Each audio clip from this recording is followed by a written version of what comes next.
Hello, sorry we're running late. I will be brief. There are bookmarks for my website and et al. Over on the table by the stairs.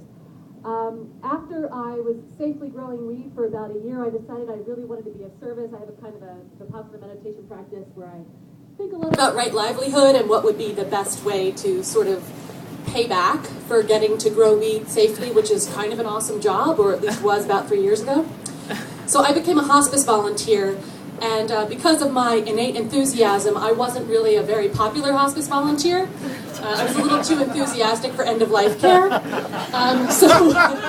So a poor woman who was aphasic, which means she had a stroke and couldn't speak, and was on a dying vigil. She had her feeding tube removed, and I was her hospice patient for 6 weeks, the 6 weeks that it took her to die. And this scene is from week 4. It's toward the end of the book, and the chapter is called The Milky Spark.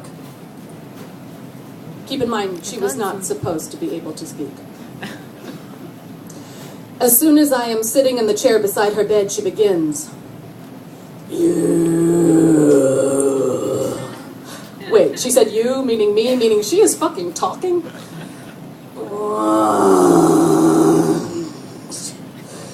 I want something, okay. What do I want, Dorothy?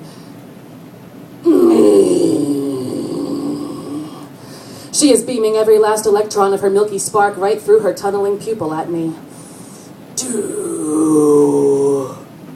And she stops. She stops with the speaking, but the beaming persists. We both know there is only one thing left for her to do. Her hand is still in mine, and every last bit of her that is her makes a needle tattooing this onto me. Fuck her. Fuck her for making this memory I can't undo. I'm mad at her. I'm mad at this zombie who is fucking with me. I bet she didn't say that to the spiritual care volunteer who was in here before I came in. Didn't give that lady her Yoda impression. The woman in sensible shoes and a yellow blouse with a Peter Pan collar buttoned to the neck who kept her nose in the Bible reading John because she couldn't bear to look at Dorothy for the 15 minutes she committed to sitting here.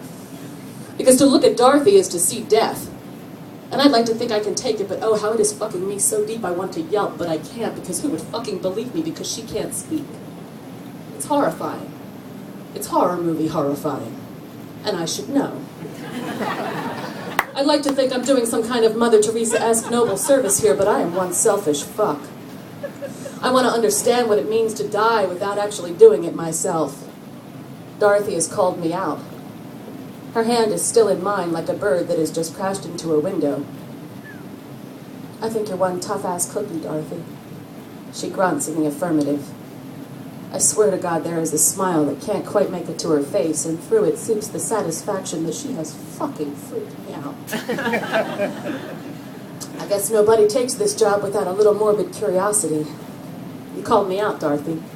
You just freaking called me out. You know why I'm here, and you don't like it one bit, do you? She grunts in the affirmative, and it is pushed through the smile that can only be felt, and I cry because, yeah, Dorothy is dying my worst imaginable death aside from being buried alive or drowning, and this is what it looks like. And yet she is still a tough enough cookie to want to fuck with me, even if her eyeballs are sinking into her quicksand skull. Do you want me to sing Amazing Grace again? Did you know there are actually 7 verses? Sorry about repeating just the first one over and over again last time, I didn't know. A short grunt and a light hand squeeze. John? A particularly short grunt and a failed attempt to turn her head.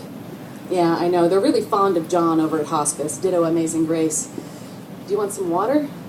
Short grunt. Are you in pain? Silence. She closes her eyes. Are you afraid? She turns her head back toward me and opens her eyes again. She's terrified of letting go. She has no idea what comes next.